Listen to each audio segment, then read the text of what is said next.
Someone asked me once if I could eat 4 Big Macs, 10 chicken nuggets, and 2 large fries, and I was like, whoa, I would never accept an invite to eat at the White House, but thank you. I have a cat who I love a lot. He's really affectionate to me. When I feed him, he gets all affectionate. He starts to rub on me. He's like, Isaac, thanks. I love when you feed me. That's like the time when he's the most affectionate. But I put the bag down, and then he's just as affectionate to the bag. He's like, oh, food bag, I love you. Yeah. I think if he was a human, he'd be the type to sleep with the pizza delivery guy. I'm a nerd, and so I like when people are following the rules, and it makes me uncomfortable when people aren't following the rules. So Eugene gives me lots of opportunities to feel uncomfortable. Like, I'm downtown and someone skates by or like rides their bike right by me on the sidewalk, I get to say, oh, excuse me, this is a no-wheel zone. But they don't care. And in parks here, like, oh, this is actually a no-smoking zone. I love when people ask if I have a cigarette. I'm like, you think I'm cool? So yeah, lots of opportunities for that. Oh, and then when you're downtown, you hear someone playing a Radiohead cover on the street. You feel like, oh, that's actually a D minor chord. It's not. It's supposed to be a D add 9, and you're playing the wrong chord there, and I can tell, and you're wrong. So you should learn more about chord theory before you start to play on the street. I made some new cartoons, and I'm sorry some of you are far away. I'm just going to do the cartoons anyway, even though a few of you will be able to see them. So I'll project it to like here, to like you, in front of me, and if you'd like to move so you can see them better, you can. Anybody here like erotic comics? This is a segment about erotic comics. I draw them, and my first exposure to erotic comics was ElfQuest by Wendy Peeney. Anybody here read ElfQuest? When I was in ballet, the older teenage girls were reading it, and it was this cool secret, and I was like, oh my gosh, I want to be cool like them. And that's where I learned that 90% of attraction is caused by fairy moans. And if you can't see it, there's an illustration of lots of fairies having sex and moaning. Some are lesbian pairings, some are gay pairings, and some are masturbating just on their own. Good for them. I invented an app that changes the faces of pornographic actors to reptiles. It's called Deep Snakes. Working on another app. It's annoying when you get sick and you don't know who made you sick.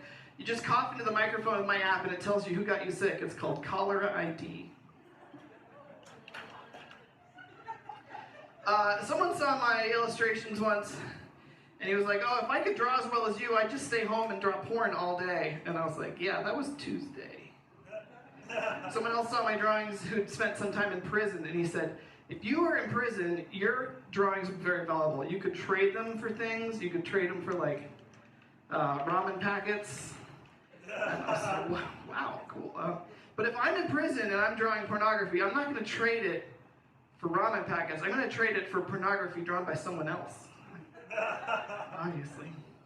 And that's why I have a tattoo of My Little Pony on my butt. That's to let the other inmates know that I'm available to draw their persona.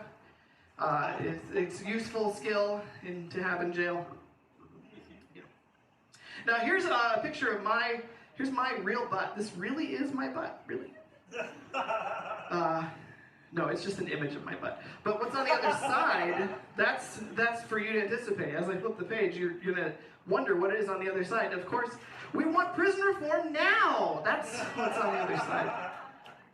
Thank you. And then another story, this is an old story, but one I'd just make illustrations for the other day. It's called The End of the World, or Be Careful with Other People's Things, because you don't know what you're doing. I used to work in an office, and I went into my friend's office to get something, a coworker, get something off their desk, and I saw on their desk a little device, and it was a plastic cylinder full of oil and water. Do any of you remember those? Back in the 90s, we didn't have apps on phones. We were so bored, we actually looked at things moving in real life, and this was a representation. It was like an hourglass, but our update for the 90s. Woo! It's fun, and like oil drips. So as I saw one on the desk, I instantly grabbed it and flipped it over. But it was not what I thought it was. It actually was an aquarium containing real live animals, sea monkeys, also known as brine shrimp or Artemia NYOS.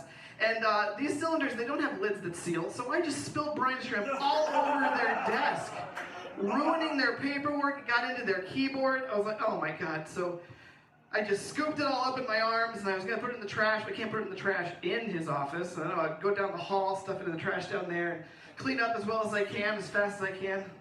And I thought about, what was it like for those sea monkeys, you know? They're going through their day. One of them's like existentially thinking about applying for grad school. One's dropping their kid off for therapy. And then boom! Their world is just over. It's gone. It's all gone. I was Galactus, destroying their whole planet. I was like the Vogons destroying the Earth, or the crystalline entity destroying Omicron Theta. It was the Death Star destroying Alderaan. I just killed them all. But I did some research on sea monkeys, and they were actually marketed and sold by a white supremacist who used the profits to fund the KKK. So I could understand if you wanted to kill brine shrimp as soon as you saw them. The next time you see an aquarium full of sea monkeys, you might want to take it out on them like that. Yeah. Bam. End of the world. Should I tell any more? Yes. 2 minutes? Okay. I am a nerd. So, growing up in the 80s, all my jokes are going to be about STTNG, TMNT, or TMBG. And I was dismayed when I saw a recent Hannah Gadsby special to see that she had a joke similar to mine about the Ninja Turtles. Of course, they're named after Raphael, Donatello, Leonardo, and Michelangelo. And who is the one that doesn't belong? It's Donatello. He's not as good as the others. He'd be like the Ringo of the group. Because Michelangelo is one of the most amazing artists of all time. I mean, Pieta at the Sistine Chapel, and Raphael's incredible, and Leonardo's. But Donatello, what do you even do? David? It's really not as good as the others. And I would suggest that we change the name of the fourth turtle to be Caravaggio, because he was a master of shadow, which is very useful if you are a ninja. And they really messed up when they named the fifth turtle Venus de Milo is the girl turtle, the fifth. Some would say not canon, but she existed. She was out there, and she doesn't fit at all. Venus de Milo is named after a sculpture that wasn't even from the Renaissance, but from 130 BC, composed in Alexandria. And most of us, when we think of Venus, we think of The Birth of Venus by Botticelli. But this is sending girls the wrong message that they aren't artists themselves, creators of art. They are works of art. And that's a totally unfeminist message that we need to condemn. We should have named her Artemisia Gentileschi, who was a real Renaissance painter. And if we named her that, we could rhyme with her name, Party Pizza Hentai Messy, which is fun for reasons. Well, thank you very much for the time. You're in for a great rest of the night.